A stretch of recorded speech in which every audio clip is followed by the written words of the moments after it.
Well, welcome to Whistle Talks. It's such a Hi, pleasure nice. to have you here with us. Hi, Kaylee. Good to see you today. So, today we are going to be speaking about a very interesting topic, and that is the extra steps that someone can take to reach any person and engage them. And before we speak about that topic, I'd like to hear a little bit about your background in sales and marketing. Yeah, And I know you are working for a cybersecurity company, so yeah. you definitely know a thing or two about reaching out to people, what's allowed, what isn't. And yeah, if you could just give us a bit of a background. Okay, yeah. So I've been in the sales and marketing area for all my career. So the last 20 something years in cybersecurity and in some occasions, and usually selling technologies to businesses. But there's one thing that is common both to cyber or any other technology or anything else you're selling to a business. It could be, desks or pens. And it could be accounting software, it could be cybersecurity services. You need to reach someone, find the decision maker, and convince Yes. them to choose you. So, and that, by the way, also has a lot of overlap with regular consumer-oriented stuff. We still have to reach the person in a family who's making the decision about the purchase and get them to choose you and prefer you. Usually that incurs some kind of relationship. So how do you build a relationship? That's what I've been helping businesses do for the last 20 something years. In terms of platforms, which platforms are best for certain, finding out certain information. Yeah, Um, I'm sure you've yeah, experimented with a few. yeah. So look, this technology has evolved enormously, especially in the last years. AI has given it a huge surge. There's actually an abundance of choice, maybe too much choice. And what do you work with today? You go and you find endless lists of before it used to be much more succinct, but also much less effective.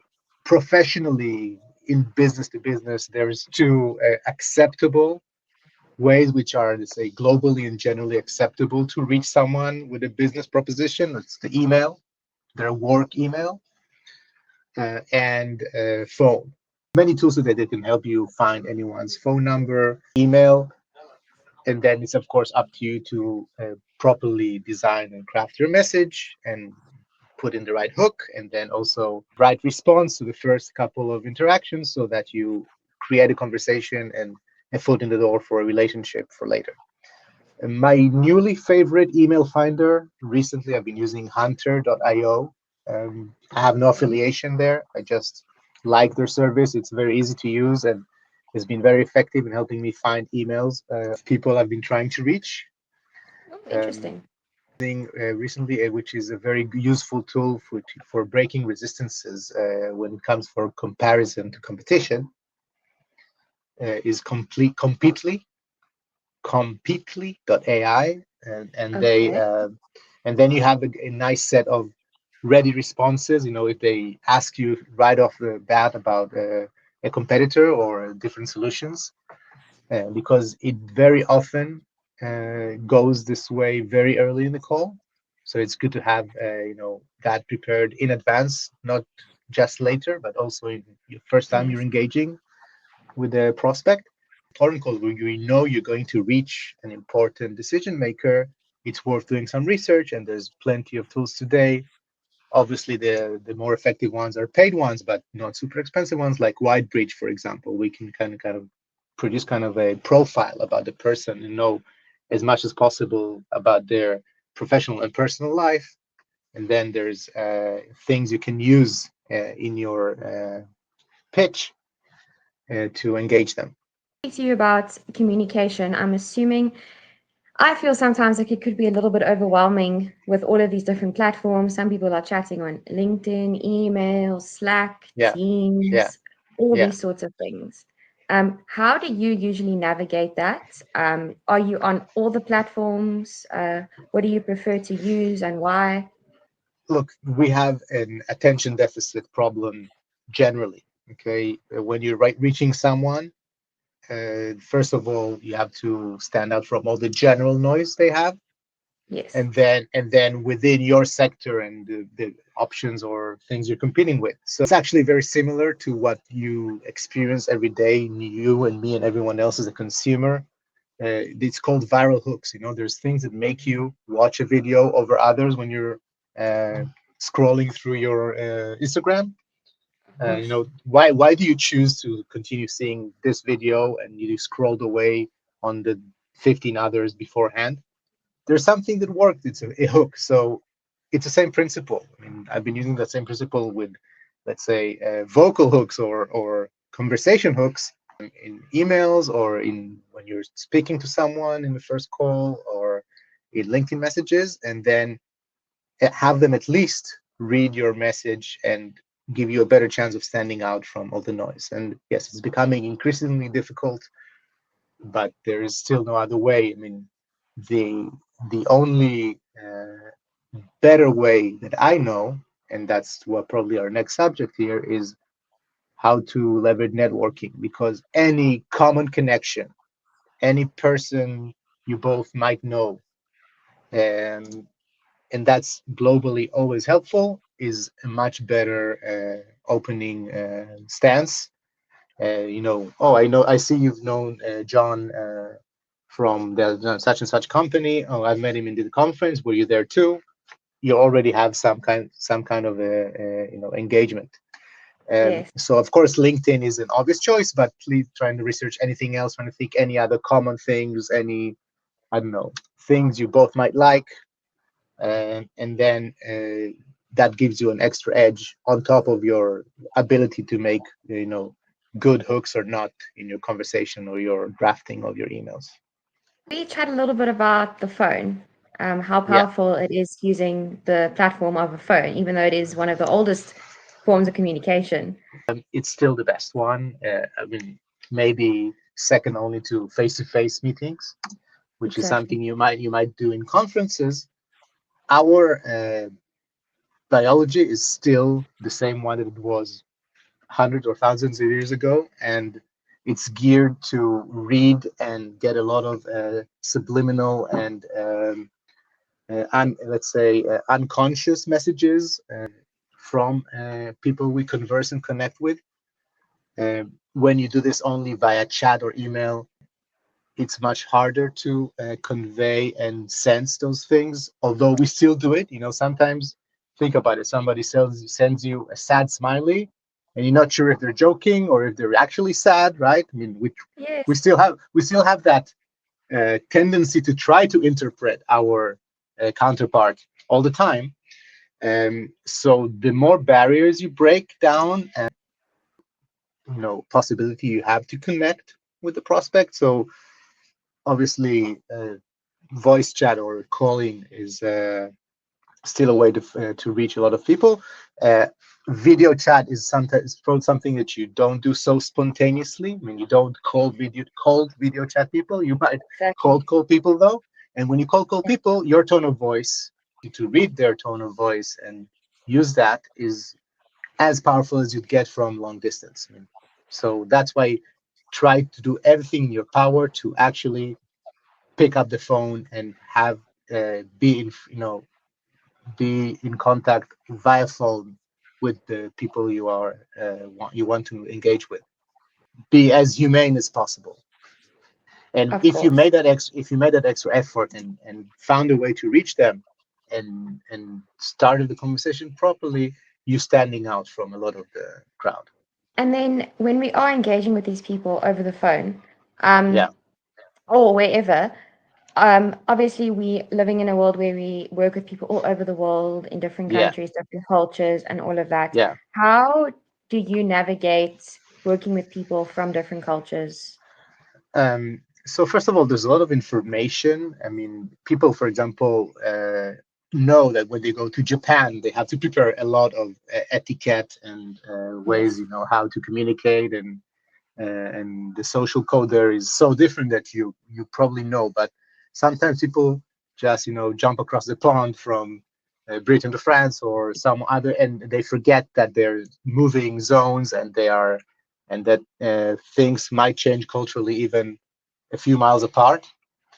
And the more attention you give to it and prepare in advance, the better chance you're giving yourself of not making mistakes. When you come to cold calling, for example, British people are much less accepting to out of office hours cold calls. Okay? If you call them in the evening at home, they might not like it at all, and Exactly. and you'll lose the chance. Probably block your number. Yeah. Yeah, block or even complain. Yeah. Where, for example, in North America, they're much more used to those things and open to them. They might still not like it personally, but it's not going to be like, oh, you've done something, Yes. inappropriate. Okay, they could Exactly. tell you, I don't want to talk to you right now, or just not answer you or block you, but still, it's not the same thing. So those things, both the technicality of hours, one other very, very important thing culturally is directness. You can really, and there's research supporting that, take all the cultures on the planet and place them on a scale of how direct communication is. I mean, do you beat around the bush or do you go straight for the message? And it's obvious if you think about it. The cultures like the Japanese culture is very indirect. There's a lot of ceremony and etiquette around actually getting to the point. Whereas an honor is involved. As Indian, for example, from India, also not very direct communication. You insinuate a lot of things. You don't say clear no's or yeses as much. In North America, it's not completely direct communication. There's a lot of insinuation and euphemism in the language. You go to other cultures like German or Dutch culture, you can be very direct and to the point. They don't Yes. like their time wasted on etiquette and beating around the bush. So you just need to take notice of those things. Obviously, of course, the local language, if you have it, is the best tool. Speaking French people in French and Spanish people in Spain, etc. But on top of that, the actual norms and etiquettes and managing or planning in advance how direct you're going to be in your suggestions and your driving towards the goal. How do you usually approach rejection or someone uh, not wanting to chat to you? How likely are you to reach out to them again? Does it depend? Do you wait or do you just decide never to reach out to them again? Well, rejection is a very broad and general term. Yes. Every no is an opportunity for coming back. Um, I would start with something which is maybe one level below or above rejection, which is resistance. Resistance can be emotional. You just, right now you've caught them on the phone and they're going to say the first thing on their mind. There's a lot of things that repeat themselves. That's why I said in the beginning of our conversation today that many people refer to competition, like how are you different than whatever. Yes. So that's why you want to have a good answer for that. Yeah. But both for these type of resistances as well as for very common things that happen. For example, it happens often that the prospect will say, okay, it's okay, I don't want to hear your pitch, just tell me the price. To find ways of turning it around back to them and making the prospect speak as much as possible. So something that I do very often when people want to say, I just want to know the price, I say, look, the price is zero. I still don't have anything to sell you. And then usually that instigates a response. Why are you calling me if you don't have anything to sell me? So I say, look, we don't just take anyone with a pulse. We want to assure a win-win here. We want to understand you. So Yes. once I understand your needs, I can get to the pricing. And then that usually would spark a conversation or at least have, open the opportunity for them to say, okay, so let's talk at this and this time. And then you actually set a meeting when they know they're talking to you and it's already a much more advanced relationship. So that's just one example, but there's many techniques of turning resistances or the beginning of rejection into an opportunity. Obviously, if they just say no right now, so say, okay, so is there a different time, or can I try and email you later with information and follow up? The best choice is to have the first conversation generate a very constructive next step. But if you don't manage to, there's still fallbacks. Every no can be a yes later on. I mean, you probably don't want to work in sales if no is something that you take for granted. Yeah, if you're scared of the word no. Yeah, it's no is there's a very good TED talk. It's an old one, Mm. but it's called No, No, No, No, No, No, No, Yes. Probably can find it. Ooh, And yeah, yes.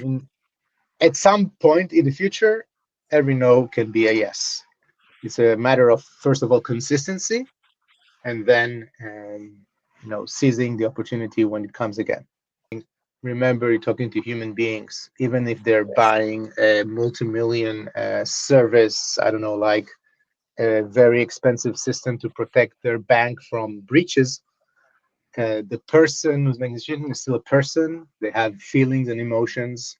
Unless you have some kind of very unique product that is the only one that can solve their only problem and has no competition, which is a rarer occasion. Uh, it's not that kind of pitch that's going to get you the deal. It's the relationship you're building with that person on a personal level. It's not the shiny presentation that you Yes. showed them. It's the beers you had afterwards that would close the deal. Yeah. So sometimes it's not exactly what you offer always, it's how you offer it, the way you present it and the way you speak to people. Yeah, consistency, following up, and then once you have the foot in the door, creating the relationship is what will eventually get you the deal. And then obviously you want to have a good product to sell, right? But it's secondary to those other tools that I mentioned. I am really, really grateful that you could join Whistle Talks. It was Thank you awesome very to get to much, know you. and see you soon again. Yes.